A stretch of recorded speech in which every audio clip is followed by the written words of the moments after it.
everyone and welcome back to my channel. Today I'm here with a new video. I'm going to be talking about my journey to kind of becoming a knitwear designer. Of course, I am no knitwear designer yet, but I thought it would be fun to talk a little bit about it because I don't really see a lot of people discussing the behind the scenes and all the work that goes into it. It probably would have been best if I made a Q&A or something so that people could have asked me some questions about this topic. Instead, I've just made a list of things that I would want to know when I first started out. Now, please, if you do have any questions, please leave them in the comments and then I can maybe do a part 2 of this video. And I think it would be really helpful also for others. So please do leave them down below. The topics that I'm going to be discussing in this video is where I come from my personal business, how I'm doing this, the financial part about it, and then some goals that I have. So let's get started with where I come from. I started my own business in 2021. I believe it was in February that I started, and I kind of started on a whim. I always knew that I wanted to have a business, but I just never really knew what I wanted to do. I believe when I was 16 years old, I also had a type of lingerie account on Instagram where I tried to sell some handmade bras and things like that. And of course, I never sold anything. Afterwards, I also had an Etsy shop where I made handmade belts. Also never sold any of those. But then in February of 2021, a switch finally flicked and I started selling keychains. And I started selling keychains because I thought it would be the easiest. They are easy to sew, quick to make, pretty affordable in materials, and I just didn't want to bother with sizing from people, their bodies and things like that. I did get a little bit of feeling that maybe I wanted to expand my business. So then I also started to selling bags, and then I quickly started also selling clothing. Then in September of 2021, I was actually able to quit my part-time job that I had at the time and focus fully on my business. And it was a lot of fun for a while and I worked really hard. I was always making orders, shipping out a bunch of orders, but I wasn't making enough money, and then I was also investing a lot of money because I'm kind of a very enthusiastic person. So I had a lot of ideas and then sometimes I don't really think them through. So I just go with them without really thinking, is that what I want? That kind of led to my downfall, I would say. And I was also very burnt out after a while. So basically the entire year of 2022 was a bit of a struggle for me. I was also struggling with my mental health, which I'm still dealing with therapy. Then this year, that finally changed for me. I started making also knitting videos last year, and I basically just started making those videos because I had a lot of anxiety, so I wanted to knit and share and talk about it because it really helped me and calm my nerves. But then I started to think that maybe I should sell my own knitting patterns. I was also selling sewing patterns at the time, and I think these two go quite hand in hand. So last year I made around 2 or 3 designs, which I've also shared here on my podcast. And I quickly found out that it's extremely time consuming to write patterns up.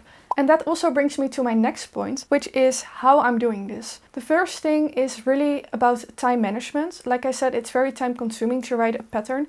It's not just the knitting process, which I think for a sweater, if you knit really quickly and with big needles, you can make a sweater in a week if that's all that you're doing. But realistically, a sweater I think is more 3 to 4 weeks if you're quick. Then you also have to write up the pattern and grade the pattern. For me, I found with most of my patterns so far, it has been 1 full week of work. Then you also need to, of course, get the yarn for the samples that you're going to be making. I have found also with most of the knitting patterns that I'm doing, you will probably make more than 1 sample, especially if you want to just show the variations or the pattern in different colors. It adds up quite quickly.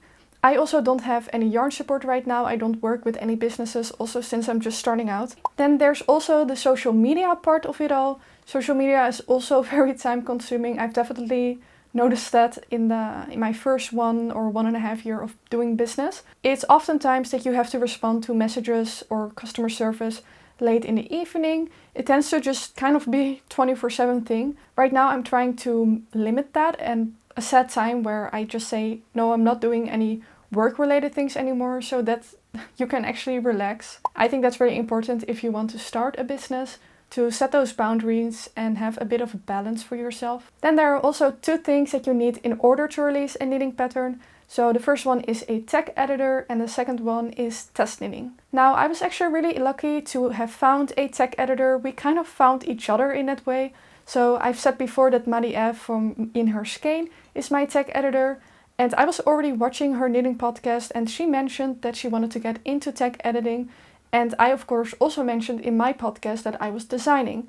So we kind of found each other in that sense, and we're both starting out and doing this together, which is super fun. So it's really important to have a tech editor. I've definitely found that I'm kind of sloppy sometimes, so I tend to do overlook some little mistakes here and there. And there's also the consistency, because it's really just something that you don't think about. Usually you just buy a pattern and you knit it up and you don't really think about how it's written. But there's actually a consistency in patterns from each pattern designer. So they of course will use the same visuals, the same letter type, fonts, but then there's also the wording. And even where you put a punctuation, all of those things have to do with your consistency. Then also your sizing charts, everything has to be consistent. The abbreviations that you use, they have to be consistent. And it's something that's really helpful to have a tech editor look at, I have found. So I would really suggest that you do have a tech editor for your patterns.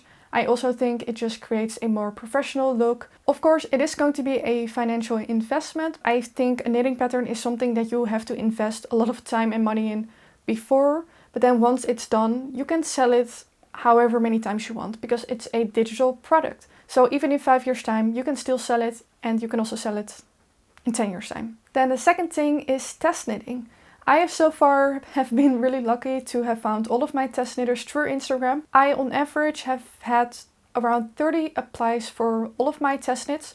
So first off we had the Hermione hat, then we had the Vivian cardigan, and then we had the Mila mini shawl. And it was actually also a different mix of people. Some people that have tested before with the Hermione hat, for example, and then some people that were new. So I do try to create a mix of people. And then you also have to think about the requirements that you're going to ask of these people. I really want to have my test knits be inclusive, and I actually saw Crea Bea, her most recent podcast, I think, and she was discussing about extending her test knits to 10 weeks to make it more inclusive to more people. So also that someone that's really busy or someone with a larger size is able to complete the garment or item in that amount of time. I think that's really important, so it's definitely something that I'm going to be trying to work towards. Sadly, I think there are a lot of designers nowadays that are up and coming that just want to release something as soon as possible, which I can relate to the feeling, because of course you want to be able to sell it as soon as possible and make money, because that's the purpose of a business.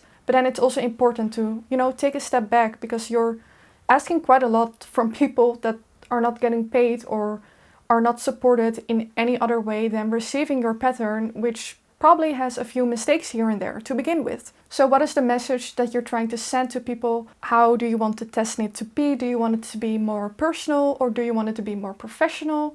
These are all things to consider. And then my next point is probably the one that everyone is the most curious about. I'm also really curious about this, and it's the financial part of it all. So if you want to start selling some knitting patterns, I do have 2 cost breakdown examples for you. The first one is my Hermione hat pattern.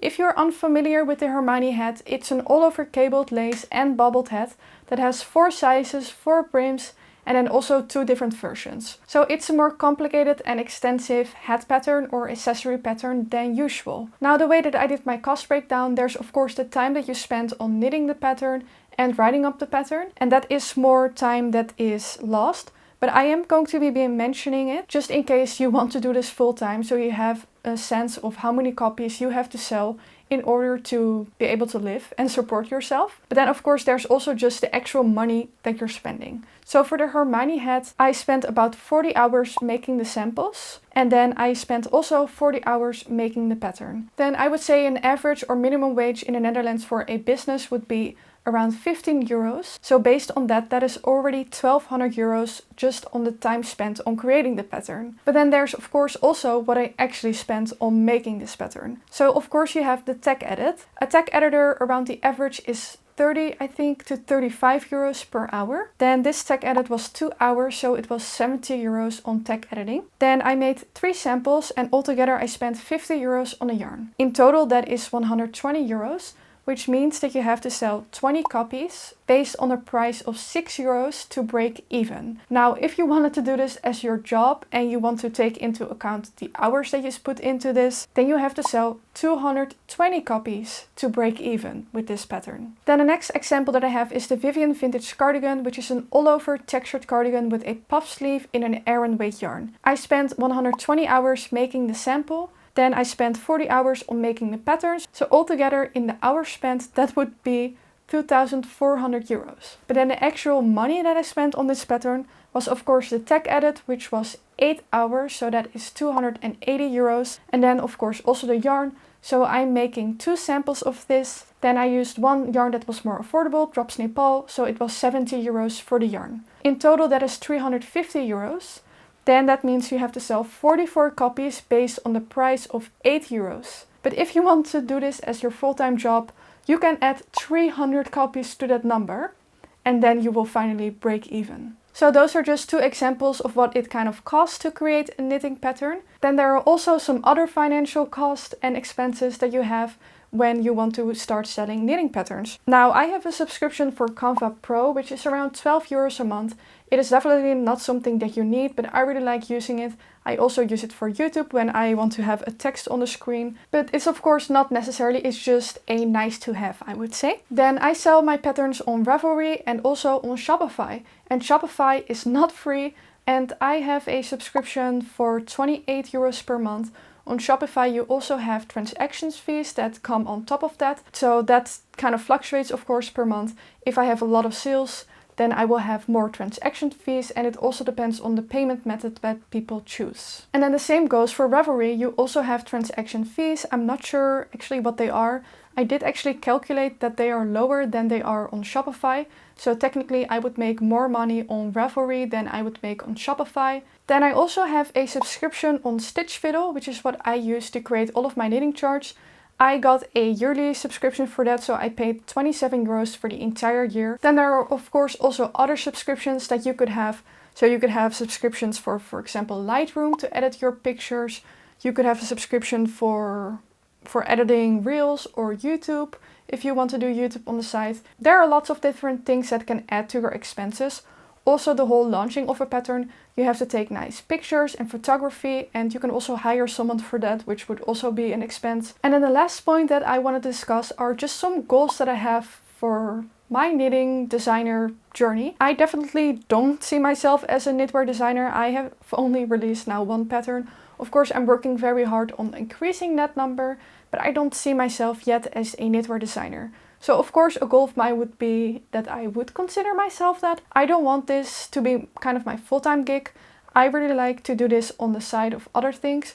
I really enjoy making project bags, stitch markers, and I really need that variation to make me happy. But I do really love making knitting patterns, and I do think it's my #1 love right now.